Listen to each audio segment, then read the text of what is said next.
I hope that you all are well and जैसा कि मैंने लास्ट लेक्चर में आपको बताया था देख कि हम बोर्ड की प्रिपरेशन के लिए जो भी आईसीएसई बोर्ड में क्लास 10th के स्टूडेंट हैं और हिस्ट्री एंड ज्योग्राफी जो एक सब्जेक्ट है उनके लिए बड़ा चैलेंजिंग सब्जेक्ट होता है। मतलब बोरिंग सब्जेक्ट्स कह सकते हो स्टूडेंट के नज़रिए से होता है, but I try to be my best और मैं इस सब्जेक्ट को बहुत ही आसान तरीके से आपको समझाने वाला हूँ। आज का जो हमारा लेक्चर है, जैसे कि आपको टॉपिक देखते ही पता चल रहा होगा, यूनियन लेजिस्लेचर। क्लास 10th के वो सारे स्टूडेंट जो बोर्ड ओरिएंटेड हैं और बोर्ड की प्रिपरेशन कर रहे हैं, लास्ट हमारे पास 1.5 मंथ आपका बचा हुआ है near by for the preparation. अब इसमें अगर हम चाहें तो क्या 95 या 90% के ऊपर हम हिस्ट्री एंड ज्योग्राफी को गेन कर सकते हैं, बिल्कुल गेन कर सकते हैं, बट एक स्ट्रेटजी के तरीके से आपको चलना होगा। लास्ट वीडियो में हमने डिस्कस किया हुआ है कि कैसे आप हिस्ट्री एंड ज्योग्राफी में मैक्सिमम मार्क्स अटेन कर सकते हो अभी भी, और क्या क्या हमें करना पड़ेगा विद माई एक्सपीरियंस, कि कहाँ से एग्जाम में क्वेश्चंस आते हैं, अगर आपको ये पता हो। And second thing is that कि कैसे क्वेश्चंस को अटेम्प्ट करना है और क्या हमें प्रिपरेशन के इस तरीके होने चाहिए। देखिए, ये तो हमारा एक जो हमारा आज का प्रोग्राम शुरू होने वाला है, मैं ज़्यादा समय नहीं लूंगा। आज इस वीडियो पर डिस्कस करने वाले हैं अपन चैप्टर के बारे में जो हमने देखा हुआ है। इससे पहले हमने डिस्कस किया हुआ है, डिटेल एनालिसिस किया हुआ है that how to score maximum और कैसे हमें इस स्ट्रेटजी को फॉलो करना है, because the most important thing is that planning आपकी बेटर होनी चाहिए। विदाउट प्लानिंग अगर हम कोई भी चीज़ की प्रेपरेशन करते हैं तो फिर उसमें हमें सक्सेस नहीं मिलती है। For that we have to understand. But आज का जो हमारा टॉपिक है ना, उसमें हमें यूनियन लेजिस्लेचर है। मैं आपको बहुत क्लियर बताना चाहूंगा हिस्ट्री के बारे में, क्योंकि हमने डिस्कस लास्ट में भी किया है, लेकिन आपको यहाँ पर थोड़ा सा आइडिया हो जाना चाहिए। If you talk about history, तो हिस्ट्री के बारे में दोस्त एक चीज समझ लो, बहुत ही क्लियर है। आपका 80 मार्क्स का पेपर होगा। इस 80 मार्क्स के पेपर में आपके जो थ्योरेटिकली सेक्शन है वो 50 नंबर का सीधा सीधा पूछा जाएगा। इसके अलावा 30 नंबर का जो क्वेश्चन सेक्शन है वहां से आपके 16 एमसीक्यू होंगे। एंड इसके साथ साथ में 14 मार्क्स के क्वेश्चंस होंगे, जो दो दो नंबर के क्वेश्चंस होंगे 7। यानी टोटल आपका, या मान लीजिए मोटे मोटे तौर पे, या शायद हमको लग रहा है 14 या 16 का मार्जिन है 30 मार्क्स का, तो 2 2 मार्क्स के क्वेश्चंस होंगे। आपके इधर 50 क्वेश्चंस होंगे। इसका भी हमने आपको बताया हुआ है। पॉइंट इज दैट कि इसमें दो क्वेश्चंस आपको ऐसे होंगे जो, अच्छा, 50 क्वेश्चन में से क्या होंगे, आपको 5 ही क्वेश्चन अटेम्प्ट करने हैं। इन 5 क्वेश्चंस में से अगर आप देखेंगे तो 2 क्वेश्चन सिविक्स से अटेम्प्ट करने हैं और 3 क्वेश्चन हिस्ट्री से अटेम्प्ट करने हैं। आपके सिलेबस में 3 चैप्टर दिए गए हैं, बेसिकली चैप्टर 3 है, उनके पार्ट्स में कुछ भी बोल सकते हो। एक यूनियन लेजिस्लेचर चैप्टर है, दूसरा आपका प्रेसिडेंट और आपका वाइस प्रेसिडेंट प्राइम मिनिस्टर वाला चैप्टर है, और तीसरा हमारा चैप्टर है जो जुडिशरी का है, सुप्रीम कोर्ट और हाई कोर्ट का है। तीनों से 10 10 नंबर के क्वेश्चन होंगे। 5 क्वेश्चन 50 हो गए। 2 क्वेश्चन अटेम्प्ट करने हैं। अगर आपने यूनियन लेजिस्लेचर, जो कि आज का चैप्टर है हमारा, और इसे हम 3 लेक्चर में कंप्लीट करेंगे, प्रॉपर कंप्लीट करने वाले, तो अगर आप ये कर लेते हो तो आपका काम हो जाएगा। एक प्रेसिडेंट वाला कर लो, बहुत ईजी है। आज का जो चैप्टर है ना, बहुत इंटरेस्टिंग तरीके से हम बात करने वाले हैं, और आपको बिल्कुल भी दिक्कत नहीं होने वाली अगर आप पूरा लेक्चर देखोगे। तो मैं दावे से कह सकता हूँ कि पार्लियामेंट में सिर्फ आपको चीजें आएंगी नहीं, बल्कि एक इंटरेस्ट पैदा हो जाएगा यार, एक्चुअली लोकसभा क्या होती है, राज्यसभा क्या होती है, कैसे मेंबर इलेक्ट होते हैं, lot of things that we have to understand as a human being, as a citizen of India. तो वो भी हमें पता होना चाहिए, बिकॉज आगे चलकर हमें भी तो पॉलिटिक्स में इंटरेस्ट होना चाहिए ना, देश की राजनीति, देश को परिवर्तन बदलने के लिए इंटरेस्ट आना चाहिए पॉलिटिक्स में। सो that was the second thing. 3 question होंगे, करने होंगे। 3 क्वेश्चन आपके आपके हिस्ट्री से अटेम्प्ट करने हैं, जहां पर आपको 5 क्वेश्चन दिए जाएंगे। हिस्ट्री चैप्टर हम जब उठाएंगे तो बहुत ही अच्छे तरीके से कवर अप करते हुए जाएंगे। मैं आपकी जानकारी के लिए बता दूं, मैं यहाँ पे 10th क्लास तो पढ़ा ही रहा हूँ, साथ साथ में मैंने बोर्ड्स के लिए भी बच्चों को पढ़ाया, लेकिन apart from that we have also cover up the competition area. हमने कंपटीशन में भी कवर अप किया, और मैं कंपटीशन ही पढ़ाता हूँ, तो चीज़ों को एनालाइज करना अच्छे से आता है। तो ये पूरा का पूरा मेरा कॉल है, मेरे पे छोड़ दो, आपको सिर्फ पढ़ना है। कैसे पार्लियामेंट को कवर अप करना है, ये हमारी कॉल है। अब हम शुरू करते हैं। चैप्टर हमारा जो है यूनियन लेजिस्लेचर कह सकते हो, हमारा चैप्टर है, पहला चैप्टर, जिसे हम पार्लियामेंट के तौर पे जानते हैं। एक बार देख लेते हैं, सारी चीजें बेल चल रही, बहुत ठीक है। ठीक है। मतलब रिकॉर्डिंग भी देखना जरूरी है, मतलब कि कैसे चल रही है। अभी मैं लाइव में नहीं आ रहा हूँ, सिर्फ रिकॉर्डिंग लेक्चर मिलेंगे, लेकिन मैं गारंटी से कर रहा हूँ 1 महीने के अंदर मैं हिस्ट्री सिविक्स के सारे लेक्चर आपको प्रोवाइड करूंगा बिल इसी तरीके से। एंड हैंड रिटन नोट्स मैंने बना रखे हैं। उसका रीजन ये है क्योंकि मुझे लिखना ज्यादा ना पड़े, जो चीजें लिखनी है वो करूंगा। तो मैं पहले से आईपैड में आपके लिए नोट्स प्रिपेयर करता जा रहा हूँ, और ये नोट्स आपको दे भी दूंगा मैं सारी चीजों को। लेकिन अपार्ट फ्रॉम दैट, इसके अलावा आपको थोड़ा सा काम करना पड़ेगा। और भी नोट्स है, अगर आप चाहोगे तो मैं पीडीएफ नोट्स भी, इसके जो प्रिंटेड नोट्स है वो भी आपको प्रोवाइड कर दूंगा। बट पॉइंट पे आते हैं। हमारा जो चैप्टर है पार्लियामेंट, देखिए यार, दो चीजें बहुत जरूरी हैं किसी भी डेमोक्रेटिक कंट्री में। डेमोक्रेसी कंट्री में क्या होगी, गवर्नमेंट जो चलेगी, गवर्नमेंट चलेगी कैसे, उसको चलाने के दो तरीके होते हैं किसी भी दुनिया में। या तो पार्लियामेंट्री सिस्टम से गवर्नमेंट चलती है, तो प्रेसिडेंशियल सिस्टम से। अभी देखा होगा आपने, अमेरिका में इलेक्शंस हुए, अमेरिका में इलेक्शन जो हुए यूएसए में, वहां प्रेसिडेंट मेन होता है, चीफ होता है, और वहां पर पार्लियामेंट्री सिस्टम नहीं है। हमारे यहाँ प्राइम मिनिस्टर मेन होता है। आपने इतना तो बेसिक अंडरस्टैंडिंग रखी हुई है। तो आज का जो टॉपिक है ना, पार्लियामेंट्री सिस्टम है। सबसे पहले हम यहाँ पर देखने वाले हैं आज के कुछ इंपॉर्टेंट टर्म्स इसी के दौरान में, फिर हम डिस्कस करेंगे कि टॉपिक्स में क्या क्या आएंगे। साथ ही में जब चैप्टर कंप्लीट हो जाएगा तो मैं आपको पीवाईक्यू का भी एक सेशन ले लूंगा, एक छोटा सा वीडियो 30-40 मिनट का, जिसमें हम पीवाईक्यू डिस्कस करेंगे सिर्फ। और उसमें आपको ये भी आइडिया लग जाएगा कि यार हमने जितना पढ़ा हुआ उससे हमारे क्वेश्चन हो रहे हैं। तो डोंट वरी अबाउट दिस कि वो होगा कि नहीं होगा। सबसे पहला क्वेश्चन आता है यार कि हम पार्लियामेंट्री पढ़े, जो कुछ भी पढ़ रहे हैं किसी भी देश में, जो कि लोकतंत्र का जमाना चल रहा है। एक जमाना हुआ करता था जिससे अंग्रेज हमारे यहाँ रूल कर रहे थे, तो ये क्या था, एरिस्टोक्रेसी वाला इंपीरियलिज्म का दौर था। एक देश दूसरे पर रूल कर रहा है। आज भी वैसे कई सारे देश हैं, बट अब मोस्टली क्या है, 95% देश हमारे, 98% देश इंडिपेंडेंट है और डेमोक्रेटिक कंट्री है। अब सिस्टम जरा समझना, लिंक करना मेरे साथ, और जुड़ जाओगे ना तो मजा आएगा। बिकॉज जब तक कनेक्शन नहीं होता ना, बॉन्ड जब तक नहीं बनता ना, तब तक मजा नहीं आता है। बॉन्डिंग बहुत जरूरी है, ठीक है। फोर्स ऑफ अट्रैक्शन होना बहुत जरूरी है आपस में। पॉइंट इज दैट कि डेमोक्रेसी की हम बात करते हैं, सबसे पहला यहाँ पर पॉइंट आ रहा है एक वर्ड, और लिंक करना। हो सकता है कि आपको लगे यार ये तो हमारे सिलेबस में नहीं है, बट जब तक चीजें नहीं समझोगे मजा नहीं आएगा। डेमोक्रेसी की 3 पिलर होते हैं। डेमोक्रेसी का मतलब क्या है, जहां पर लोगों के द्वारा, पीपल के द्वारा रूल किया जा रहा हो। किसके लिए, पीपल के लिए रूल किया जा रहा हो। कौन कर रहा हो, आपका पीपल ही कर रहे होंगे। By the people, for the people, to the people, आपने कहा सुना होगा कोटेशन। ये जहां पर हो रहा होगा उसे हम डेमोक्रेसी कहते हैं। सरकार एक इलेक्ट होती है। किसी भी डेमोक्रेटिक कंट्री में डेमोक्रेसी के 3 पिलर होते हैं। एक होता है लेजिस्लेचर, एक होता है एग्जीक्यूटिव, एक होता है जुडिशरी। पॉइंट समझना, जैसे एक सिंपल सा, किसी भी देश को चलाने के लिए कानून की, लॉ की जरूरत पड़ेगी। लॉ बनाने वाली एक बॉडी होगी जिसे हम क्या कहते हैं, लेजिस्लेचर। लॉ मेकिंग बॉडी, जैसे हमारे यहाँ क्या है, हम क्यों बात कर रहे हैं, parliament. Parliament is what, it is a law making body of a country. देश की सबसे बड़ी लॉ मेकिंग बॉडी है, देश की सबसे बड़ी लॉ मेकिंग बॉडी कौन सी है, पार्लियामेंट है। और उसी को पढ़ना, पूरा चैप्टर ही हमारा वही है। लेजिस्लेचर का काम क्या होगा, लॉ का फॉर्मेशन करना, क्योंकि बिना लॉ के देश नहीं चलेगा ना। अगर रूल्स एंड रेगुलेशन ही नहीं होंगे तो लोग, कोई भी किसी के यहाँ अटैक कर रहा है, रास्ते में कोई जा रहा है, आपकी बाइक छीन के कोई निकल गया, पकड़ने के लिए कोई रूल ही नहीं है, तो कुछ तो बनाना पड़ेगा ना देश को चलाने के लिए। लेजिस्लेचर, उसको इंप्लीमेंट कौन करेगा, लॉ को। लॉ को इंप्लीमेंट करने वाली बॉडी को कहा जाता है एग्जीक्यूटिव। सिंपल भाषा में, आपसे डिफिनेशन नहीं पूछेगा इसलिए हम समझ रहे हैं, अदरवाइज हम डिफिनेशन भी लिखते। तो लॉ को इंप्लीमेंटेशन करने वाली बॉडी जो होती है उसको कहते हैं एग्जीक्यूटिव। अगर आपको सिंपल भाषा में पूछूं मैं आपसे, ये बताइए पुलिस क्या करती है। पुलिस किस में आएगी, लेजिस्लेचर में आएगी, एग्जीक्यूटिव जुडिशरी में आएगी। तो आपका दोस्त, आपको पता होना चाहिए, जो पुलिस है ना वो एग्जीक्यूटिव है, क्योंकि लॉ इंप्लीमेंट करने का काम है। पुलिस लॉ बना नहीं सकती है, ना ही उसका डिसीजन देगी, जजमेंट करेगी। पुलिस का काम है लॉ को मेंटेन, इसलिए कहते हैं लॉ एंड ऑर्डर मेंटेन करना पुलिस की रिस्पॉन्सिबिलिटी है। तो ध्यान रखिएगा, पुलिस का काम क्या है, वो एग्जीक्यूटिव में आती है।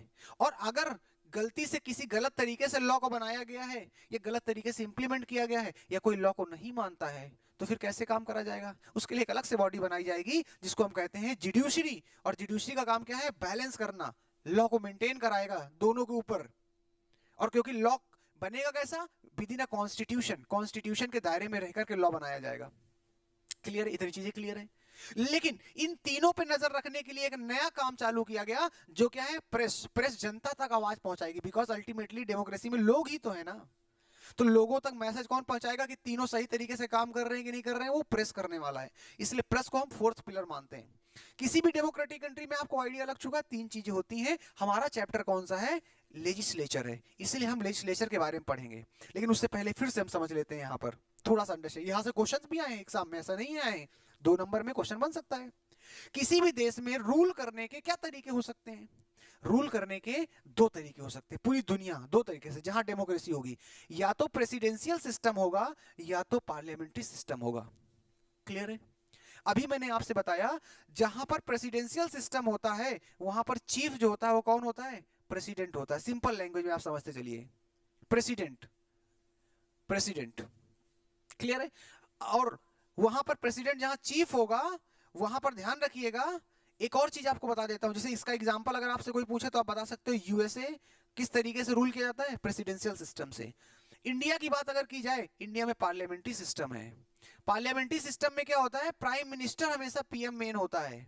बट क्या ये कोई डिफिनीशन है आपकी, इसमें कैसे डिफाइन करोगे प्रेसिडेंशियल और पार्लियामेंट्री? एक तो डिफरेंस बन गया, पॉइंट अपन को मिल गया लिखने के लिए, but how will define that what is presidential system और parliamentary system? So for a technically अगर पॉइंट ऑफ व्यू से अगर हम देखते हैं यहाँ पर प्रेसिडेंशियल और पार्लियामेंट्री को लेकर के, तो मैं आपसे ये कह दूं, अभी दो आपने पढ़ा लेजिस्लेचर और एग्जीक्यूटिव। लेजिस्लेचर का मतलब क्या है, law making body, executive implement करना।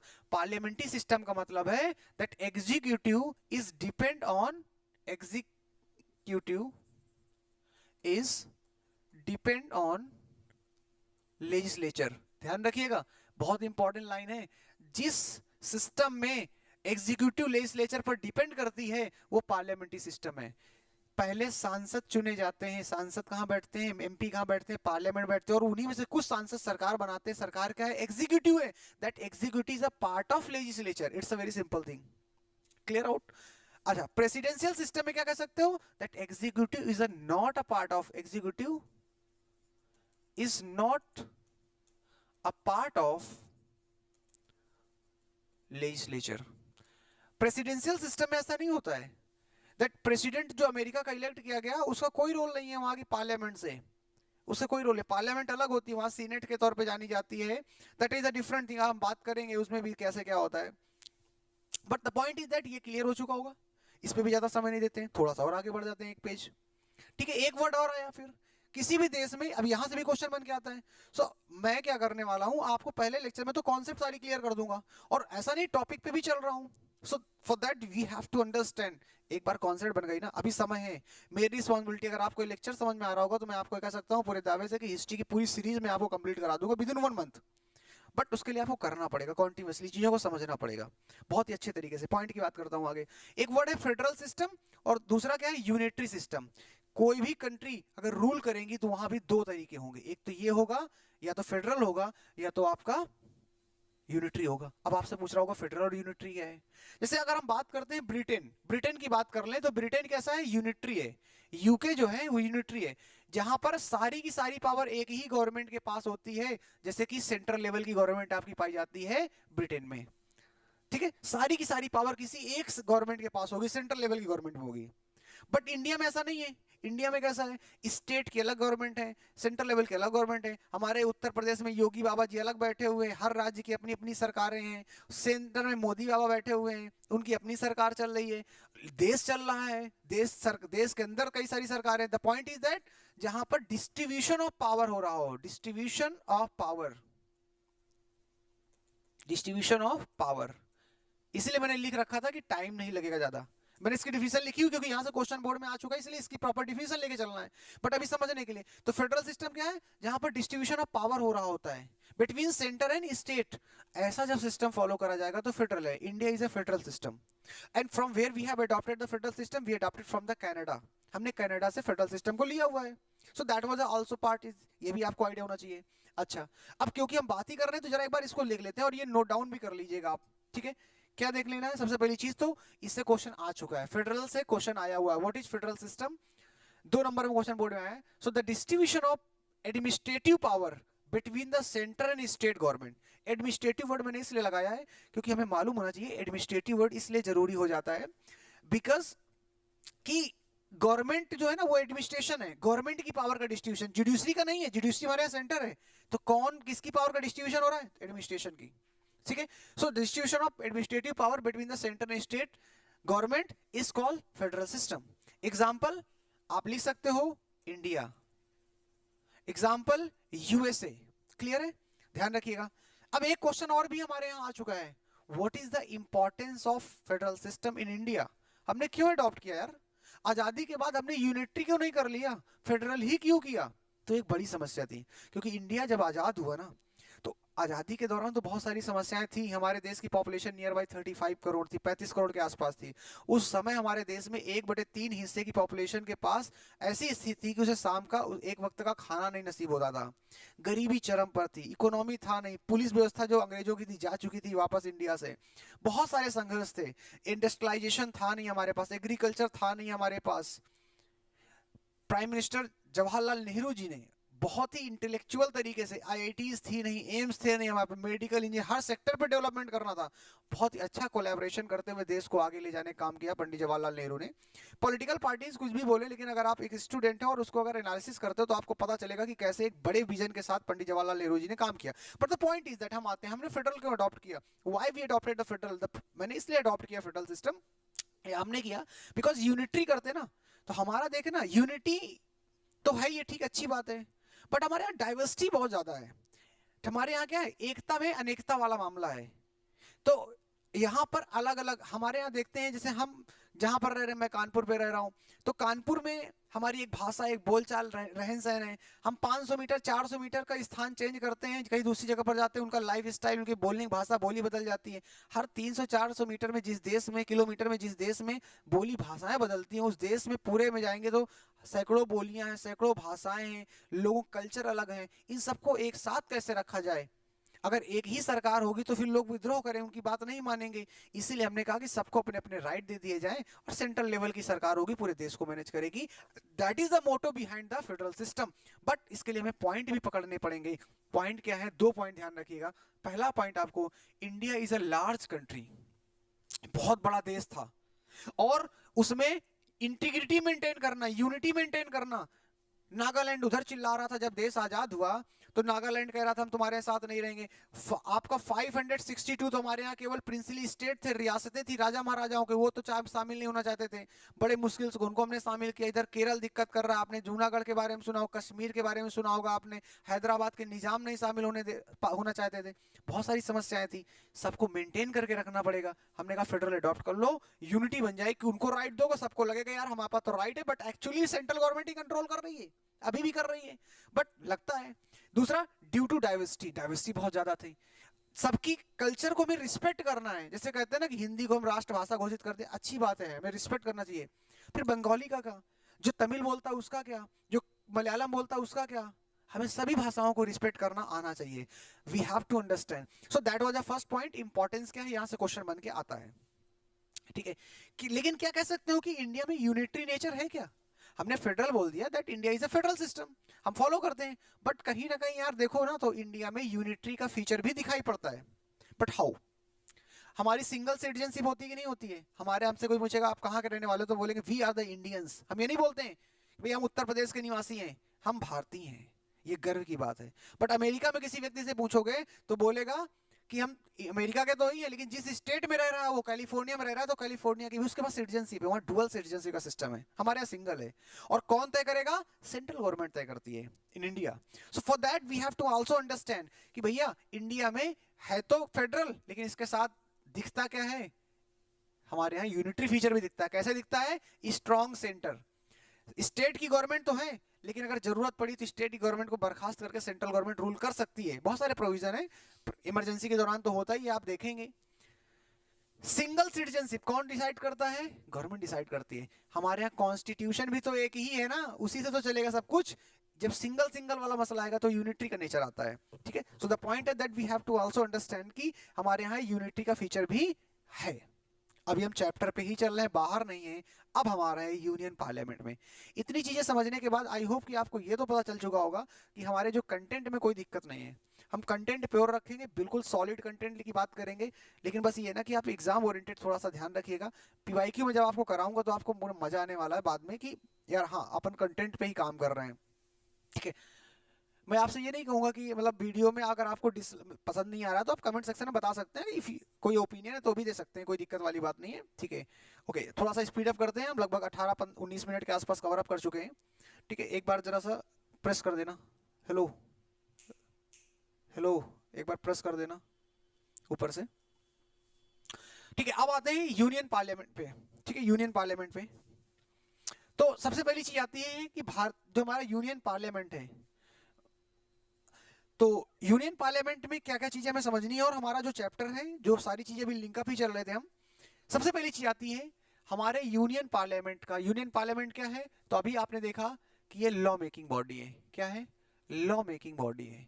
कहां पर है लॉ मेकिंग बॉडी? है सेंट्रल लेवल पर है। सेंट्रल लेवल पर लॉ बनाने का काम करती है। इसी प्रकार स्टेट की जो गवर्नमेंट है, जैसे मुख्यमंत्री जी हमारे योगी आदित्यनाथ बाबा जी जो हैं, इनकी भी अपनी सरकार है। वो लखनऊ में यहाँ पर भी एमएलएज बैठते हैं, लेजिस्लेटिव असेंबली, ये भी लॉ बनाते हैं। बट सेंट्रल मोदी जी वाले जो है ना, वो पार्लियामेंट है।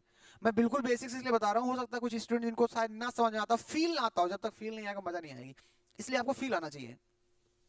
अगर आपसे कोई पूछे यूनियन पार्लियामेंट के कितने ऑर्गन है, तो आप कहोगे 3 ऑर्गन्स हैं। यूनियन पार्लियामेंट 3 चीजों से मिलकर बनता है। 3 चीजों में कौन कौन आता है? पहला प्रेसिडेंट आता है, दूसरा कौन आता है? लोकसभा आता है, तीसरा कौन आता है? राज्यसभा आता है। यानी there is a 3 organs of a parliament, president, Lok Sabha and Rajya Sabha. But if we talk about the houses of parliament, there is 2 house of parliament. कितने हाउस हैं? 2 हाउस हैं। कौन कौन से? Lok Sabha and Rajya Sabha.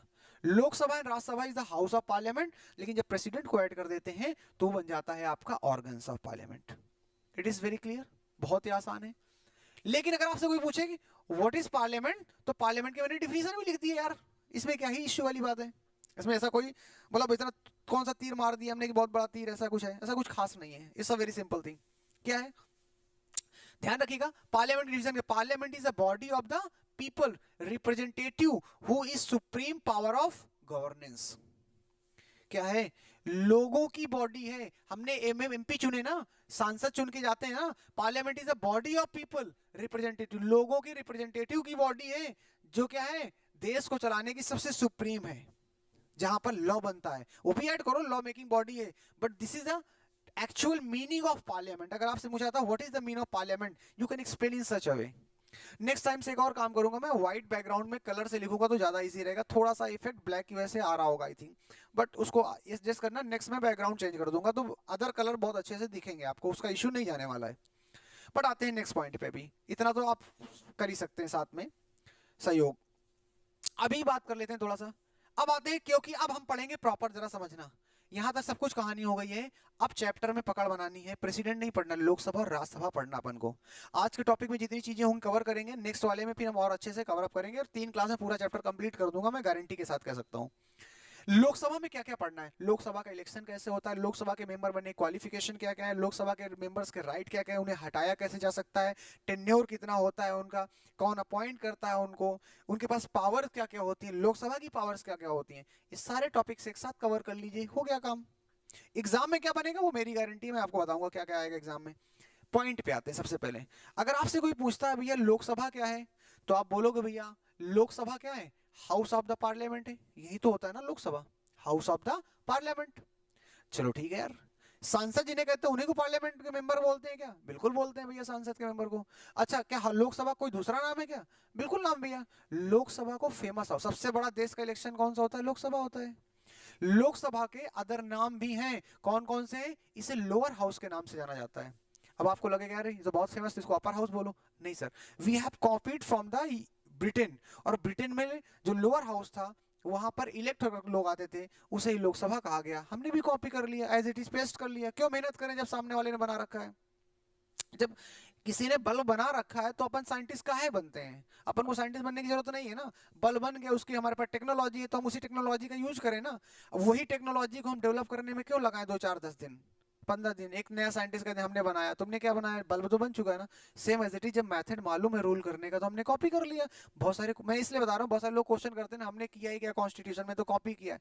Best thing है ना, हमने उन चीजों को अडॉप्ट कर लिया, क्योंकि हमें नया नहीं करना पड़ा, लोगों ने कर रखा था पहले से। लोअर हाउस के नाम से जाना जाता है। लोकसभा को पीपल्स हाउस के नाम से भी जाना जाता है। लोकसभा को रिप्रेजेंटेटिव हाउस के नाम से भी जाना जाता है। लोकसभा को फेमस हाउस के नाम से भी जाना जाता है, ये भी ध्यान रखिएगा। It is also known as famous house. Clear? ये तो हो गई नाम। एमसीक्यू में कोई क्वेश्चन आएगा यहां से कवर हो जाएगा आपका। अच्छा, अब क्वेश्चन आता है भैया ये बताओ कि लोकसभा के मेंबर का इलेक्शन कैसे होता है? लोकसभा के मेंबर्स का इलेक्शंस कैसे होता है? तो भैया क्वेश्चन बनता है इलेक्शन कैसे होता है। तो ध्यान रखिएगा, लोकसभा के मेंबर का इलेक्शन डायरेक्टली किया जाता है। कौन करता है? लोकसभा के मेंबर का इलेक्शन करते हैं डायरेक्ट पीपल ऑफ इंडिया। लेकिन कौन से लोग करते हैं वोटिंग में? जो एडल्ट फ्रेंचाइजी की कंडीशन में आते हैं, यूनिवर्सल एडल्ट फ्रेंचाइजी, यानी जिनकी उम्र 18 इयर्स के ऊपर हो चुकी है और वोटिंग लिस्ट में उनका नाम होगा, उनके द्वारा देश के लोगों को चुना जाता है, जिन्हें हम मेंबर ऑफ पार्लियामेंट कहते हैं, एमपी कहते हैं, सांसद कहते हैं, और वो लोकसभा के मेंबर बनते हैं। यानी इलेक्शन अगर आपसे पूछेगा तो आप कह सकते हो डायरेक्टली इलेक्शन कराया जाता है यूनिवर्सल एडल्ट फ्रेंचाइजी के द्वारा। It is very clear, clear है? अच्छा, अब आगे आते हैं थोड़ा सा साहब, थोड़ा सा आगे आते हैं। पॉइंट क्लियर हो चुका है लोकसभा। शुरू से धीरे धीरे मैं बढ़ रहा हूं आगे की तरफ, बहुत ही बेसिक तरीके से आपको समझाने वाला हूं, बहुत ही अच्छे तरीके से। बस ये है कि थोड़ा सा ध्यान रखिएगा, चीजों को समझ में सब आएंगी। अब अगला क्वेश्चन बनता है कि यार लोकसभा का इलेक्शन, अभी लोकसभा का इलेक्शन हुआ 2024 में, अभी इसी साल हुआ। मोदी सरकार ने तीसरी बार सरकार बनाई, मोदी जी ने third term prime minister, Pandit Jawaharlal Nehru के बाद कोई पहली बार प्रधानमंत्री है जो तीसरी बार लगातार प्रधानमंत्री बना है। ये बहुत बड़ी अचीवमेंट है। But the point is that कितने साल के लिए सरकार चुनी गई है? तो भैया लोकसभा का जब इलेक्शन होता है तो 5 साल के लिए क्या आता है, 5 ईयर्स के लिए। यानी 2024 में अगर हुआ है, अगर गवर्नमेंट चलती रही और मेजोरिटी लूज नहीं हुई, वो क्या होता है, बात की बात है। तो ये मान लीजिए 2029 में इलेक्शन होगा जाकर के, अगला 2029 5 साल बाद। यानी लोकसभा का इलेक्शन कितने साल का होता है? 5 ईयर्स का होता है। फिर क्वेश्चन ये बनता है कि ये बताइए, लोकसभा का इलेक्शन 5 साल का तो होता है, लेकिन लोकसभा का जब इलेक्शन होगा तो कितनी सीटों में होगा? पूरे देश में जब सांसद चुन के आएंगे, कितने मेंबर ऑफ पार्लियामेंट चुन के आएंगे लोकसभा के? फॉर दैट वी हैव हमें समझना पड़ेगा, तो उसके लिए समझना पड़ेगा कंपोजिशन ऑफ लोकसभा। कंपोजिशन का मतलब ये है कि स्ट्रक्चर क्या है, कितने लोग हैं। जैसे घर में होता है ना कि इतने सदस्य आपके घर में रहने वाले हैं, तो कंपोजिशन का बेसिकली मतलब क्या हो गया यहाँ पर, दैट कि कितने मेंबर आपके हैं लोकसभा में। तो ये लोकसभा के बारे में थोड़ा सा ये भी जानकारी आपको चाहिए, क्लियर है? अब लोकसभा के जो टोटल मेंबर हैं वो कितने हैं? 550 हैं। ध्यान रखिएगा, हो सकता है कि कुछ बुक्स में आपने 552 पढ़ा हो, बट वो अब डाटा गलत है, और आई थिंक मालूम भी होगा सबको। देखिए 550 प्रेजेंट टाइम में बिल्कुल सही है। 2 मेंबर जो हुआ करते थे वो एंग्लो इंडियन हुआ करते थे। बहुतों को तो ये नहीं मालूम एंग्लो इंडियन क्या है, एंग्लो इंडियन होते थे। लेकिन 2019 में हमारे मोदी बाबा ने क्या किया कि एक अमेंडमेंट किया, और उस अमेंडमेंट के द्वारा एंग्लो इंडियन के प्रोविजन को हटा दिया है। एंग्लो इंडियन क्या है वो बात की बात है, मैं फिर अभी कह रहा हूँ, अभी इस पे ध्यान देते हैं। बस आपकी जानकारी के लिए बता देता हूँ। देखिए जब देश आजाद नहीं हुआ उसके पहले हमारे देश में अंग्रेज रूल कर रहे थे। अब अंग्रेज रूल कर रहे थे तो अंग्रेज के साथ बहुत सारे लोग भारत में आए रहे। बहुत सारे ऐसे लोग थे जिनको हिंदुस्तान में प्यार हो गया, उन्होंने शादी कर ली, मैरिज कर ली, यहीं रहने लगे। जब देश आजाद हुआ तो उनका जाने का मन नहीं हुआ होगा, वो यहीं पे बस गए। जब बस गए तो उनके फिर बच्चे हुए। जो बच्चे हुए, अब उन बच्चों को क्या कहोगे? मम्मी उनकी इंडियन है, पिताजी उनके अंग्रेज हैं, इसलिए उनके बच्चों का नाम रख दिए गए एंग्लो इंडियन। अब क्वेश्चन ये कि इन फ्यूचर देश में जब इलेक्शन होगा और कोई एंग्लो इंडियन इलेक्शन में पार्टिसिपेट करेगा, तो ये बताओ किसी अंग्रेज के नाम पे कोई उनको वोट देगा जिन्होंने हमारे यहाँ 250 साल तक शोषण किया? नहीं करेगा। तो उनकी जो पॉपुलेशन, उनको कौन रिप्रेजेंट करेगा, उनको प्रोटेक्शन कौन देगा? तो उस कॉन्स्टिट्यूशन बनाते समय ध्यान रखा गया कि 2 एंग्लो इंडियन को डायरेक्ट सांसद बना दो, अपॉइंट कर देगा प्रेसिडेंट, और वहां से प्रोविजन निकल कर आया। लेकिन ये टेम्परेरी प्रोविजन था फॉर द 10 ईयर, पर चलता रहा चलता रहा। मोदी ने कहा अब नहीं चलेगा, मोदी तो मुमकिन है 2019 में खलास, खत्म, बाय बाय कर दिया गया। तो यहां से ये एंग्लो इंडियन की कॉन्सेप्ट निकल के आती है। बट जब हमें वापस आते हैं लौट के, सबसे पहली चीज हम समझ रहे हैं कि टोटल हमारे पास कितने मेंबर थे, अब कितने मेंबर बचे? 2 हटा दिए गए। 29 मिनट लगभग कार्यक्रम हो चुका है। चलो ठीक है, अभी थोड़ा सा करते हैं, 40 मिनट की क्लास करेंगे, फिर हम इंड अप कर देंगे इसको। ठीक है, तो अभी आते हैं पॉइंट की बात कर लेते हैं। तो टोटल मेंबर हमारे कितने? 550 अभी बचे हुए हैं। इन 550 में 530 जो मेंबर्स हैं, 530 जो मेंबर हैं, वो राज्य से चुनकर आते हैं सांसद। जरा समझने का प्रयास करना, हमारे यहाँ जो सिस्टम है उसमें 2 प्रकार चीजें, एक स्टेट होता है और एक यूटी होता है, यूनियन टेरिटरीज। मैं बहुत बेसिक लेके चल रहा हूँ जिससे कि आपको क्लियर होता रहे। तो जो राज्यों की सरकार, राज्य हैं, उनमें से टोटल 530 सांसद चुने जाते हैं, और जो इस यूनियन टेरिटरीज है वहां से टोटल कितने सांसद चुने जाते हैं? चुने जा सकते हैं 20। लेकिन हमारे देश में 550 सीटों में इलेक्शन नहीं होता है। कितनी सीटों में अभी इलेक्शन हुआ 2020 आपका 24 में? 543 सीट्स पर इलेक्शन होता है। अब ऐसा क्यों 7 सीट्स पर इलेक्शन नहीं होता है, विल डिस्कस इसमें। जैसे जम्मू कश्मीर में बहुत सारा ऐसा इलाका है जिस पर क्या कब्जा कर रखा है, पाकिस्तान ने कब्जा कर रखा, पीओके वाला है। लेकिन अपन तो मानेंगे ना उसे इंडिया का है, लेकिन हम ही नहीं मानेंगे तो फिर कैसे तय करेंगे? पाकिस्तान कह देगा तो हमारा हिस्सा है। तो हमने उसको मान रखा है, उसकी सीट पर इलेक्शन नहीं होता, वहां पे जो भी सीट आएगी। इस तरीके से इलाके हैं 7 सीटों में इलेक्शन नहीं होते, ध्यान रखिएगा। अभी मुद्दे में आते हैं। तो 543 में 526 जो सीट्स हैं ये कहां से हैं? ये आपकी स्टेट से है। पहले डाटा अलग था, अभी थोड़ा चेंज हो गया है, क्योंकि पहले जम्मू कश्मीर एक यूटी हुआ करता था, अब वो बन गया है कि स्टेट। ध्यान, सॉरी, पहले स्टेट हुआ करता था, अब यूटी बन गया है। तो सीटें बदलेंगी, इसलिए डाटा चेंज हुआ, वरना पहले आप 13 पढ़ते थे यहाँ पर, अब बदल गया 19। पहले यहाँ पर 530 थी, तो आपकी सॉरी 530 26, यहाँ पर 524 होना चाहिए। ये डाटा गलत लिखा हुआ है यहाँ पर, इसको आप करेक्ट कर लीजिएगा, बाय मिस्टेक लिखा होगा। 524 है, और ये 6 सीटें कम कर करके इधर 9 बढ़ा दी गई, 13 में से 9 कर दी गई, तो 19 हो गया है। तो यूटीज की 19 सीट्स हैं। फिर से रिवाइड कर रहा हूं मैं, आपका रिपीट कर रहा हूं। कंपोजिशन में 530 टोटल सीट्स आपकी स्टेट की, 20 यूटीज की, मिलाकर 550 प्रेजेंट में सीट्स हमारे कॉन्स्टिट्यूशन में मेंशन है। इलेक्शन 543 में होता है, 524 में स्टेट से और 19 आपकी यूटीज से। ये हमारा कंपोजिशन हो गया। I think it is clear. Class smoothly चल रही होगी, और अगर आपको पसंद आए तो आप एट द एंड, अगर आप देख रहे हो या बीच में, जब भी आप कमेंट सेक्शन में आप बता दीजिएगा अपनी राय, जिससे कि थोड़ा सा लगेगा कि हाँ मजा आई है आपको क्लास पढ़ने में। तो ठीक है, ऐसे और भी क्लासेस आपको बनाने में मजा आएगा, मुझे देने में, प्रोवाइड करने में।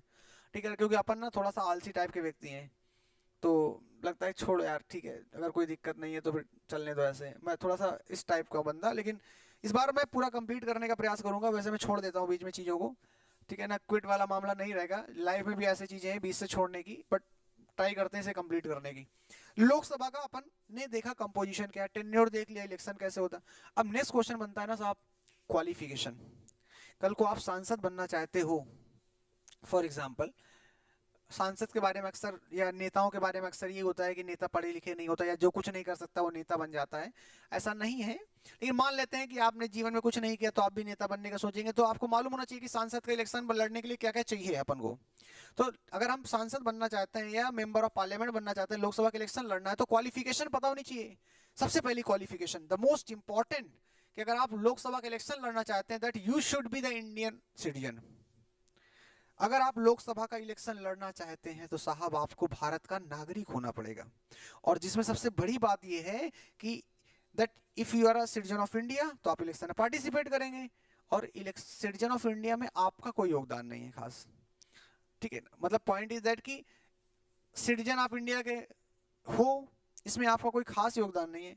आप अमेरिका के भी हो सकते थे, आप किसी और देश के हो सकते थे, लेकिन आप भारत में पैदा हो गए। अब आपके पैदा होने में आपके माता पिता का योगदान है, आपका थोड़ा ना है कोई खास। But the point is that पहला तो सिटीजन ऑफ इंडिया होना बहुत जरूरी है। दूसरा, एज मैटर करती है। अब ऐसा तो नहीं हो सकता ना कि 5 साल का लड़का खड़ा हो जाएगा, कहेगा नहीं अभी हमको तो चुनाव लड़ना है, ऐसा नहीं हो सकता ना। बोलना आता नहीं है, चुनाव लड़ने जाओगे। कहा मिनिमम एज भैया डिसाइड कर दी गई दैट 25 ईयर्स, 25 साल में लगभग लोग मेच्योर हो जाते हैं, इतने लायक होते हैं कि देश चला सकते हैं आप। ओके, सरकार तो ये भी कहती है कि 18 साल के बाद तो वोट दे सकते हैं, मतलब वोटिंग राइट है, तो मतलब माइंडसेट अपना अच्छा हो गया है। 24 साल, पहले तो 21 साल होती थी कि लड़कों की 21 साल के बाद आप शादी कर सकते हो, लड़कियां 18 साल में, अब तो बढ़ा दी गई, अब 24 साल के बाद शादी कर सकते हैं लड़कियां 21 साल में। तो 24 साल के बाद सरकार मानती है कि आप इस लायक हैं। और एक और कॉन्ट्रैक्ट मेरे दिमाग में आता है कि अगर लड़का 24 साल में, लड़की 21 साल में कर सकते हो, क्या लड़की 21 साल में मेच्योर हो जाती है, लड़का नहीं हो पाता है? मतलब ये थोड़ा सा मामला गड़बड़ दिखता है, बट ठीक है। तीसरा पॉइंट क्या कर रहा है, इंसॉल्वेंट नहीं होना चाहिए। इसका मतलब दिवालिया नहीं होना चाहिए, बैंकरप्ट नहीं होना चाहिए किसी भी प्रकार से। जो व्यक्ति इलेक्शन लड़ने, पता लगा तुम्हारे पास खुद ही पैसा नहीं है, तुम दिवालिया बैंक के कर्ज में चल रहे हो और तुम देश का उद्धार करने आ रहे हो, तो that was the point is, ये नहीं होना चाहिए। Not hold any office of profit, किसी भी सरकारी पद में नहीं होना चाहिए। ध्यान रहे, लोकसभा सांसद बनने आए हो, लोकसभा के इलेक्शन लड़ने आए हो, सरकार के पैसे तो लड़ोगे, सरकार से सैलरी उठा रहे हो, वही इलेक्शन में प्रचार में खर्चा कर रहे हो। किसी भी आप ऐसे पद में नहीं होंगे जहां से आपको तनख्वाह सैलरी आ रही होगी, ये ध्यान रखना है, नहीं होना चाहिए। Not be the proclaim criminal, आप किसी भी तरीके से क्रिमिनल एक्टिविटी में दोषी ठहराए ना गए हो। ये हो सकता है कि आपके खिलाफ एफआईआर है, आपके खिलाफ केस चल रहा है, बट जब तक जजमेंट नहीं आ जाता ना तब तक आप क्रिमिनल नहीं है। ध्यान रखिएगा, हमारी एक बहुत गंदी मानसिकता होती है, पुलिस आई किसी को उठा ले गई तो यार अपन पूरे एरिया में मोहल्ले में शोर हो जाता, भाई साहब पुलिस उठा लेगी उसको, अपराधी है। नहीं साहब, वो केवल इन्वेस्टिगेशन है, हो सकता है गलत आरोप लगा हो उसके ऊपर, जब तक कोर्ट डिसीजन नहीं दे देती है। वैसे बहुत सारे डिसीजन है जहां पे बरी किया गया है लोगों को, और लोगों ने, समाज ने उनको अपराधी मान लिया है, पूरी तरीके से घोषित कर दिया है। तो the point is that criminal ना साबित किया गया हो and not be unsound mind, पागल इंसान ना हो। बहुत ही कॉमन सेंस वाली बात, अगर कोई पागल व्यक्ति सांसद के इलेक्शन में लड़ा और जीत गया गलती से, लोकसभा में जाकर कैसे कैसे थालियां पीट रहा, पता लगा जा करके, ले जा करके, कैसा लगेगा? तो द पॉइंट इज दैट ये हमारे पास कुछ ऐसी क्वालिफिकेशंस है जिनको ध्यान रखना है। क्लियर है? आई होप कि ये चीजें आपको समझ में आ रही हैं। अभी हमारे पास थोड़ा सा मटेरियल है, अपन को करना पड़ेगा। ठीक है, मुझे लगता है आज के लिए इतना ही रखते हैं, इसके आगे हम कैरी ऑन कर देंगे। क्वालिफिकेशंस थोड़ा सा है, आपको कवर कर लेंगे। एंड क्वालिफिकेशन हमने कर ली। अच्छा, इसी में थोड़ा सा देख लो डिस्क्वालिफिकेशन कैसे क्या है। अभी हमारे 35 है, मैं आपको 5 मिनट में कवर करता हूँ, थोड़ा फास्ट करता हूँ चीजों को। ठीक है, तो जो क्वालिफिकेशन है, अगर आपसे कहा जाए डिस्क्वालिफाइड कैसे किया जाएगा, अगर आपकी एज 25 नहीं और आप इलेक्शन में आप पहले डिस्क्वालीफाइड हो जाएंगे, आप इलेक्शन जीत चुके हैं, प्रॉफिट ऑफ हाउस में पाए जाएंगे, डिस्क्वालीफाइड कर दिए जाएंगे। आपको सांसद हैं, अगर आपको सजा सुना दी गई है 2 साल के ऊपर की, तो आपको डिस्क्वालीफाई कर दिया जाएगा। रूल से सारी कंडीशंस है। पागल पाए गए हैं तो भी डिस्क्वालीफाइड कर दिया जाएगा, यही कंडीशंस आएंगी।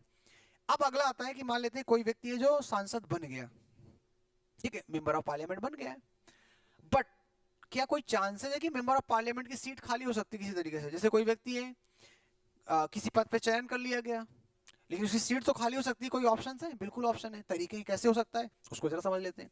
किसी भी व्यक्ति की, यानी कि लोकसभा की सीट कैसे खाली हो सकती है, उनके क्या क्या ऑप्शन है? पहला कंडीशन ये हो सकता है ना कि जो व्यक्ति सांसद बना हो, उसने 2-3 महीने काम किया, रोज उसको जाना, संसद में बैठक करना, फिर वापस आना, लोगों की बातें सुनना, मजा नहीं आ रहा है। वो बंदा बड़ा लाइफ स्टाइल, अपनी लग्जरियस लाइफ स्टाइल जीने वाला बंदा था, 2 दिन ट्रिप मारना थाईलैंड की, फिर सिंगापुर की, इस तरीके वाला बंदा है, बैंकॉक की ट्रिप मारने वाला बंदा है, उसको घूमने में मजा आती है, वो कहाँ बंधक बन पाएगा? उसने कहा रिजाइन मारो यार, देखा जाएगा। रेजिग्नेशन अगर दे दे कोई मेंबर ऑफ पार्लियामेंट, तो सीट खाली हो जाएगी उसकी, उसके लिए दोबारा इलेक्शन कराया जाएगा। जैसे अभी आपको लेटेस्ट एग्जांपल बताते हैं, राहुल गांधी जी के बारे में तो सभी जानते हैं।